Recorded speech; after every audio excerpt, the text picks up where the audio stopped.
moving on to the game that I am so most excited for. And I talked about this on NFL Week 7 with Caitlin a couple days ago.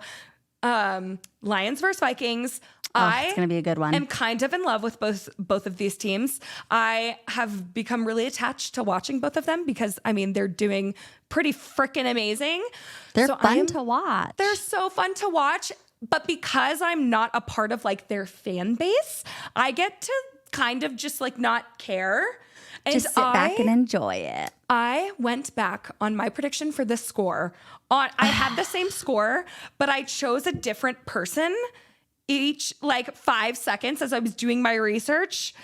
It took me forever to pick, and I still don't like my pick. I don't know. I'm like so indecisive. I think I could flip-flop with either. I have Lions at 27 and Vikings at 24. Ooh, okay. So I have this being a much higher scoring game. Okay. Just because both of their offenses are almost completely whole, no injuries. Yes. And both of their defenses are missing a few key pieces. I think they're both missing like a linebacker on each end.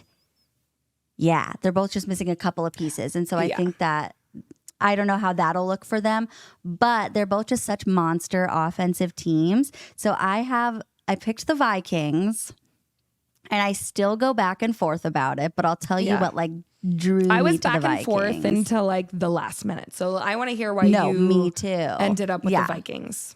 Okay, so I did a Vikings 34. Lions 34, Vikings 37. So I have it being a close game, but I think we have a 10-point spread between you and me. You said 24-27? Yeah. So, but we each I said 34, have it 37. winning by a field goal. Yeah, exactly. Yes. So I feel like it'll be a closer game. Like I said, I just have it being a little bit more of a offensive game. And the reason that I say that is obviously you have Aiden Hutchinson who is out, and you're going to have some other guys step up to kind of be that pass rusher and the guy that's going to be, blitzing and putting pressure on the quarterback and things like that. So it'll be interesting to see who does that for the Lions, who steps up there. But then also you have Aaron Jones back for the Vikings. And Justin Jefferson and Sam Darnold are obviously. Mm-hmm. Okay. I wasn't sure. So, yes, I think they just announced him back this week. They said that he was practicing I think he's had 2 full practices in a row, and he should be ready for his return on Sunday or whatever it may be. But I keep going back and forth. Obviously, so the reason I ended up picking the Vikings is because Aaron Jones is back. The Vikings are at home, and the Vikings at home are a force to be reckoned with, and they're coming off of a bye week. Whereas, I feel like the Lions are coming off of so many monster games that maybe they are going to be feeling a little bit tired. Maybe they are, maybe they aren't just going to be able to, finish the game as easily. That's kind of why I ended up there.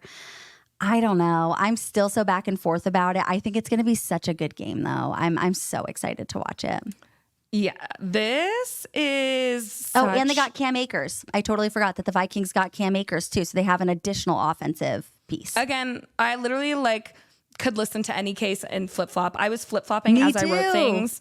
Yes. The NFC North, so this is obviously a divisional matchup. I hope if you're watching this part, or we're going to post this separately too. If you're coming to us newly, the NFC North, I'm sure you are excited about this game. Divisional matchup. The 4 teams in the NFC North lead in the point differential, and the Packers, who are in last place, still have a 4-2 record. So it is going to be North is insane. Dominated. Yes. So Lions are 4-1, Vikings 5-0. I'm sure you know. Key injuries. We have Aiden Hutchinson out, which is a big dent in their pass rush. The reason that I still kept the Lions atop was because even with Aiden Hutchinson going out, they massacred my Cowboys. It honestly looked like they were barely missing him, which of course they were. And they've all said how he's a deep part of their team, but they stepped up still. They did not slow down after that happened.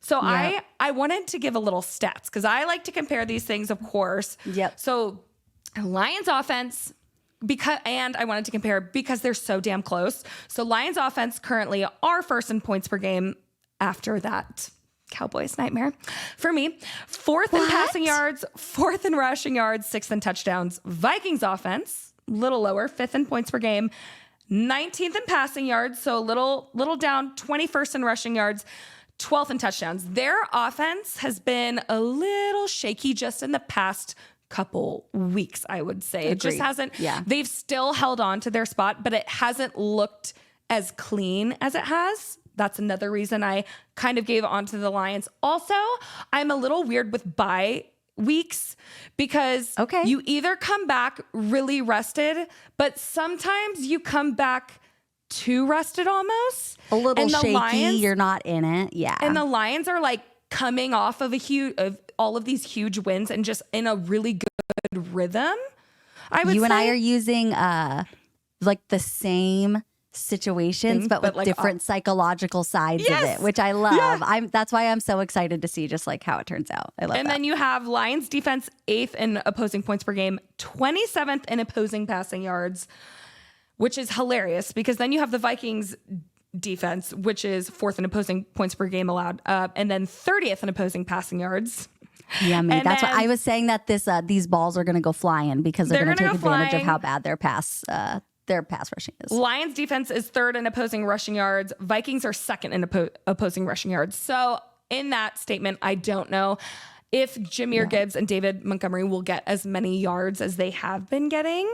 I think they're both tied for 2nd in opposing touchdowns allowed. Yep. And the Vikings are 2nd in takeaways. Lions are 4th in takeaways. Like this is such an They're copy and paste. Yes. Like so close. And I will say, like, the Lions have an extra game because Vikings just had a bye week that's going into their stats. So I think, and I do think the pass defense stats don't do the Vikings defense and their pass defense justice. I agree. Because they usually build up a big lead and then sometimes like go a little and get a little lazy. So I don't think that like totally does them justice. Okay. I love that. But the Vikings, I think, no, go. You go. Oh, okay, fine. Well, I was just going to say, I think like with the Lions too, and like one thing that was like having me go back and forth so much was that Dan Campbell and Ben Johnson's their offensive coordinator, were talking about the trick plays from the Dallas game. And obviously they've been doing trick plays all season, just not as much as they did in the Dallas game. And essentially Ben Johnson came out and was like, we don't plan on stopping the trick plays. Like they essentially said our bag is deep. They said the well is deep, but they were just saying like our bag is deep. We have so many, and they have so many offensive pieces. They've got plays and schemes for days. Like that's part of the reason that like I originally picked the Lions. Yeah. And then I was like, someone help me out. I'm so back and forth. And then everyone right away was like, pick the Vikings. And then they gave me their reasoning. And I was like, great idea. I'll pick the Vikings. And then everyone else was literally, like, you're like kind of you're like, listen, because I have my notes written in order. And as I was writing them, I flip-flopped. So like the next point I'm going to make is going to be like, well, the Vikings really should. I know. So because the Vikings have already beaten the teams with the 2nd, 5th, 9th, and 10th shortest Super Bowl odds, which means the best that had the best chances like ranked online basically by experts or what you may think. I don't know. But the Lions have yet to face any team in the top 10. The Vikings also already, beat the Packers, while Sunday's game is the Lions' first divisional game. So that's like where I'm like, well, like the Vikings have been tested. They're doing really well. But the Lions have produced back-to-back games of 40-plus points for the first time since 1962. Wow. Detroit did not punt or turn over the football last week. They have been playing like very, very clean. And so I will say and I don't think the Packers are as good as the Lions, when the Vikings went up against the Packers, they built this big lead and then they almost lost it. So that's another thing that I take into consideration. They're so used to, I think, building up these big leads and then they're like, oh shit, in the last half. And they can hold them off. But I don't think the Lions are going to give you that big lead in the first half. No, I agree. And I think, you know what, that's such a smart point too, because like that is something that you do have to take into account is like the way that they play the game. You know, like I think of it like the Broncos. Broncos, not a first half team right now. Second half team, yeah, because they figure it out. But like they're not a third down team either. They sure aren't. But the Vikings, like, they love to start big and they start so well. And then you're right, their defense kind of starts lacking in the second half, and that's valid. So I don't know. I'm so excited about this one too. And I just think that like both of their offenses being whole is going to be like crazy. And I'm excited to see how they utilize Cam Akers, just because like the Vikings obviously have their own like awesome offensive pieces.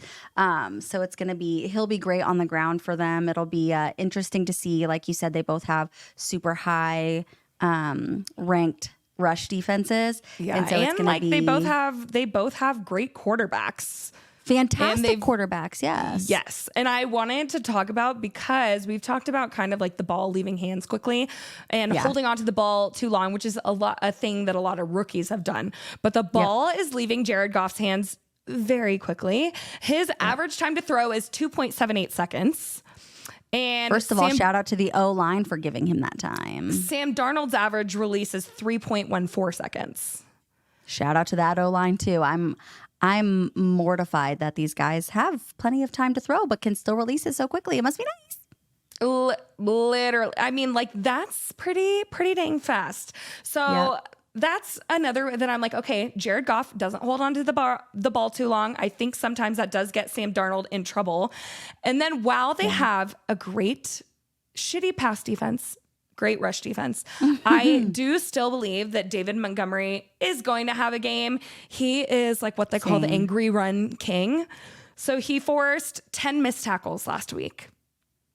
Not that pretty insane. I'm not saying my Cowboys are a great run defense, but what? I mean, to force a lot of, 10 missed tackles is pretty impressive. And Jahmyr Gibbs, it is. That's incredible.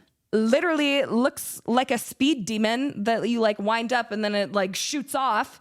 So he's tied for fourth in the NFL with 6 rushes of 15 plus yards. So they do not back down. Like, they do not just fall when they're touched. Like, they're bullying through you. They are bulldozing through you. They're not giving up easily. They don't care if you're coming from them. They don't care if there's 2 of you on them.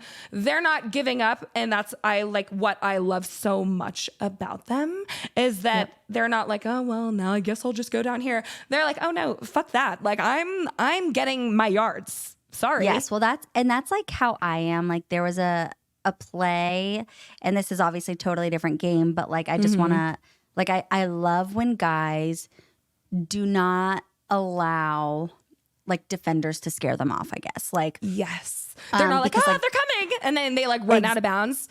Yes. Or they I'm just like allow themselves to be like tackled by the softest tackle. And I'm like, you could have broken that tackle like easily. And literally do a little spin. Exactly. So, and there were like plays, Bo Nix and Spencer Rattler. Okay. Two rookie quarterbacks and everything. Bo Nix had like a big 20-yard run and he took a hit to get that 20 yards. Like he like waited until he was tackled. He kept going. And Spencer Rattler, he had this like kind of longish run and he literally like jogged out of bounds. I'm like, you could have gotten like an extra 12 yards, bro. Like, so I always like appreciate people who are willing to like take hits, try to break tackles, 100%. man their way through it. I respect the fight. I think the Lions offense, and this is another reason why I have Lions offense coming out on top, because there's so many options. Like, anyone, like, you have 2 gritty guys on the ground, and then you have an amazing array of receivers in your tight end. Jamison Williams is averaging 22.8 yards per catch, and which Khalif is Raymond, huge, by the way. Khalif Raymond against bad offenses can do the same thing. And then you have Amon-Ra St. Brown, who's just, I love him so much. He's so good. He's so good. He's like physical, gritty. He is a baller. He's had 3 touchdowns inside the 10, which are tied for second in the NFL. And then you have Sam Laporta, who is a huge run after the catch threat. Like, he bullies for sure. So his 3.2 average yards after catch is in the top 10 according to like all the stats and things. So I was like, when I think about it, like that's why I have them, because their offense is so deep. But again, the Vikings defense has been insane. It's so, I don't know. It's someone commented on my post when I was talking about like my picks and stuff like that. And I originally had the Lions. Like that was my original choice. And then I convinced myself of the Vikings, and I let other people convince me to keep the Vikings.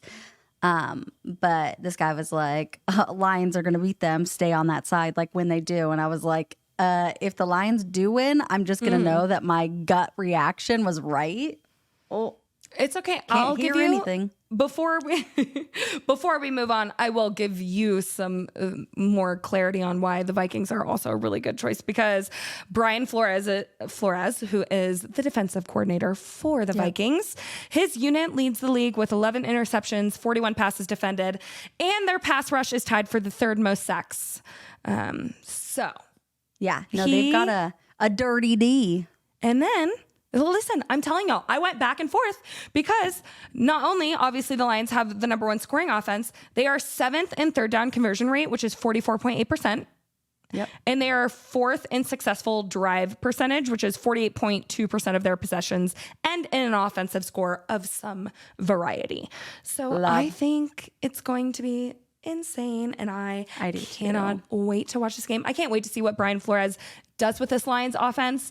I hope that I just want to see a beautiful game on both sides of football. I can't wait to see these defenses get down and dirty and these offenses get throwing and going. Ooh. Me throwing and going. Okay, yeah. I was saying that, one, why is this not a primetime game? I'm so bitter about that. And two, I hope this game goes into overtime. Give me more. Ooh, that would be delicious. I can't. But I want to see each team's best, because I am expecting each team's best, and I have high expectations, and I want you to meet them, because I can't wait to watch this game. Period.